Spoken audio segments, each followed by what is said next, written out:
To discuss this issue and, of course, the State of the Nation address, what is expected in February. Last year, President Cyril Ramaphosa admitted that the country is facing serious challenges, but said action was being taken to address them, particularly on Eskom's financial woes and perennial load shedding. Ramaphosa said that as Eskom works to restore its operational capabilities, government will be implementing measures that will fundamentally change the trajectory of energy generation in the country. These measures included to rapidly and significantly increase generation capacity outside of Eskom. But the question remains, has government and Eskom really made any headway to turn the corner in addressing challenges facing the country's main source of electricity? To help understand this and other issues, we're joined now by energy expert Chris Yelland. He is from the EE Business Intelligence. And a very good evening to you, Chris, and thank you so much for speaking to us. Perhaps let's just first start with what can we expect from the president? More of the same. I was reading an opinion piece sending out a very stern warning to President Cyril Ramaphosa to stop trying to appease the higher echelons of society by repeating the same things over and over again. Are we likely to hear the same excuses, as it were, from the president on Eskom? Yeah, well, I certainly hope we're not going to have more and more plans and talking about plans, but rather talking about implementation and what has been achieved and what is going to be done. A move from talk and plans to action would be very welcome. I think also we would like to see a measure of consistency in the messaging, the sometimes very contradictory and confusing and uncertain messaging that's coming from different arms of government, whether that is the DMRE, the DPE, the COGTA, Department of Finance, etc. We need to be starting to talk with a consistent voice. And this lack of consistency, the mixed messages that are coming, is, I think, impacting on significant investment opportunities. Just one example is the $8.5 billion that has been a loan or preferential finance being offered by the USA, European Union, the UK, France, and Germany.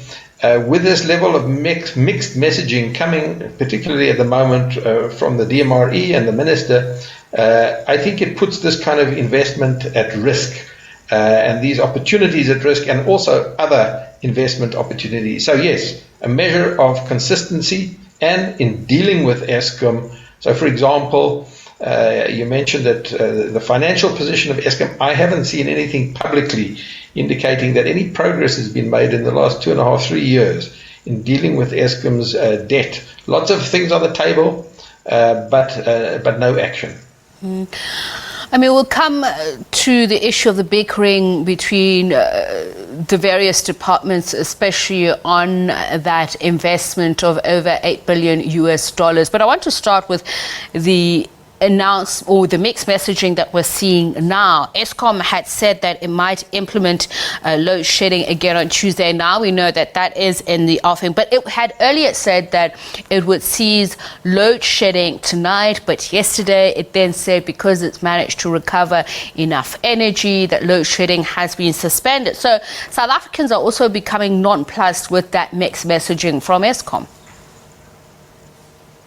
Yeah, certainly. And, in the short term, and I mean day by day and week by week, it is truly impossible for Eskom to give any assurances or level of certainty about load shedding or no load shedding. I mean, unplanned outages by their very definition are unplanned. We just don't know what's going to happen to the next generator unit the next day. And that's the position we're in. So I wish that they would stop just making any kind of predictions about what will and what will not happen, and focus on the longer term, where I think Eskom has made itself clear that we can expect intermittent load shedding for many years to come, until such time as new generation comes on stream to replace the very poorly the unreliable, the unpredictable, and the intermittent coal-fired power generation in South Africa. We need new generation capacity that is clean and reliable. Chris, I think I speak for many South Africans, and just to the point that you're making, that it's one thing accepting that you've got an old car that needs concerted effort to be on the road, and you accept that you're going to have to invest a lot of money to keep it on the road. But it's another, because you kind of feel like your feelings are being played with. We have Andre de Ruyter, for instance, saying that while this load shedding that's being implemented as of tonight is necessary, but he's pretty sure that the system will normalize by Wednesday. And it's to your point that they shouldn't be making these promises, because he himself has said that South Africans have to get used to the fact that load shedding is going to be with us for a very long time. So why feel the need to keep on making promises that can't be kept? As you say, unplanned load shedding is unplanned by its very nature, therefore it cannot be anticipated. Yeah, that's right. I think, though, we must be careful not to put too much at Andre de Ruyter's door. The real solutions will not be coming from Eskom. The real solutions are in the hands of the Department of Mineral Resources and Energy. And they are in control of new generation capacity in South Africa. And unfortunately, the public procurement processes have been very slow and bureaucratic and cumbersome. We have an integrated resource plan for electricity that has got severe holes in it. For example, 1,500 megawatts of new coal is not going to happen on time. It probably is not going to happen ever. There's 2,500 megawatts of hydropower from the DRC, which is certainly not going to happen by 2030. That's a 4,000 megawatt hole in the plan, not even taking into account the delays in the risk mitigation IPP program, the renewable energy IPP program, the gas to power program, and the battery storage program. So if you look at all these holes and put them together, Andre de Ruyter has pointed out clearly that we're sitting with a 5,000 to 6,000 megawatt hole in the IRP. We clearly need a new IRP, and it needs to be a realistic IRP and not pie in the sky. So that is clearly in the hands of the Department of Mineral Resources and Energy, and I'm sure it must be very frustrating for Andre de Ruyter and the people at Eskom, who are confronted with the reality of insufficient power generation capacity to meet the needs of South Africa. And having said that, Chris, nobody is making him the sole whipping boy of our energy problems, but they must take responsibility. He himself has copped to that. He mentioned, for instance, that the breakdowns, which have amounted to more than 16,000 megawatts, it was due to a loss of a unit at Camden, Kusile, Duva, Matla power stations. Kusile has been touted for a very long time as a saving grace, but by its own admission that it is only producing a quarter of the electricity its 3 operational units are supposed to. And we know this is Kusile that has, after billions of rands in cost overruns, design flaws, delays, etc., load shedding. That is something that Eskom has to take responsibility for. Yes, I quite agree with you. Not only that, but the mismanagement, the state capture, the fraud of the past is something that Eskom is responsible for. And I'm not saying that everything has gone away. It's going to take time, but I think there is a new attitude and a new approach within Eskom. But you're absolutely right. There are issues, and I think de Ruyter would be the first to admit them, the need for accountability throughout the organization to really take responsibility for those things that are in Eskom's control. And certainly The performance of new plant like Medupi and Kusile is 100% squarely in the hands of Eskom's. So he has said they are taking action. They're remedying some of these problems, including underperformance of senior executives. He says, he said he can't comment much on issues around sabotage, but that action is going to be taken. I'm wondering what kind of sanction then would be sufficient.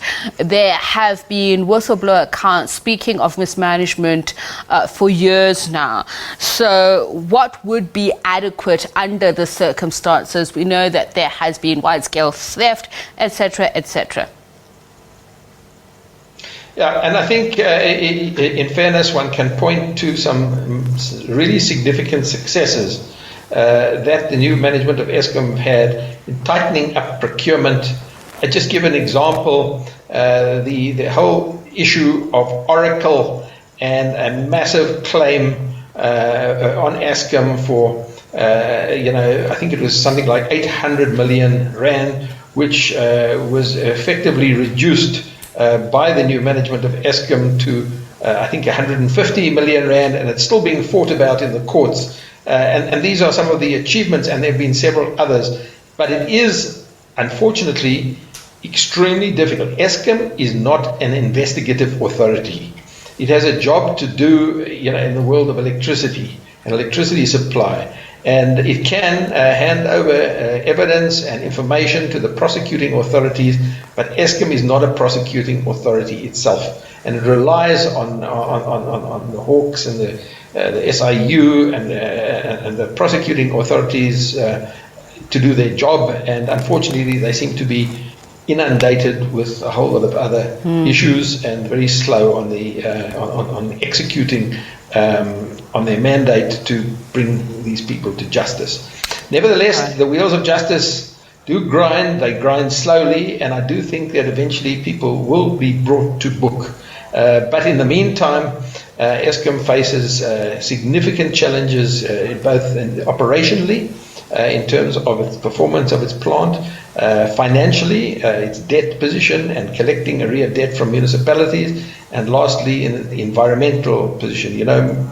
Virtually all of Eskom's coal-fired power stations operate outside of the law of South Africa in terms of minimum emission standards. They are terrible polluters, out of line in South Africa and totally out of line globally. Unfortunately, they just say they don't have the money to do what is necessary, and as such we are kind of held to ransom. If the government enforces the law, they will have to shut down power stations, which would be disastrous for the economy.